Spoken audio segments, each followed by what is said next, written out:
تمام دیکھنے اور سننے والوں کو یوٹیوب چینل ایزی ہیلتھ کی طرف سے خوش آمدید۔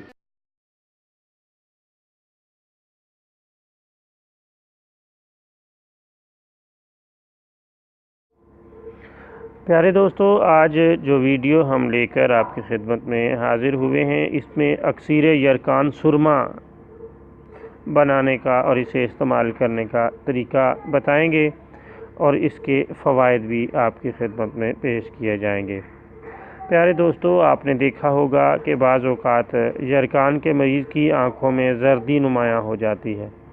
اگر یہ کسی طرح بھی ختم نہ ہو تو آپ یہ نسخہ استعمال کر سکتے ہیں۔ آپ دیکھیں گے کہ یہ لاجواب نسخہ کس قدر فائدہ دیتا ہے۔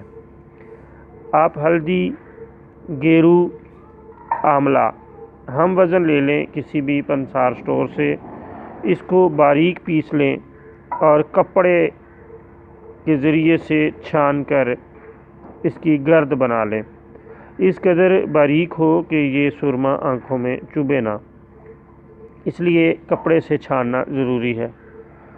اب یہ سرما آپ کی ضرورت کے مطابق آپ کے پاس موجود ہے۔ کسی صاف ستھری سلائی کے ذریعے سے دن میں 3 بار آنکھوں میں یہ سرما لگائیں۔ خدا کے فضل سے عجیب ٹوٹکا ہے اور یہ فوری اثر کرتا ہے اور مریض کی آنکھیں جو زرد ہیں ان میں یہ اکسیر کے طور پر کام کرتا ہے۔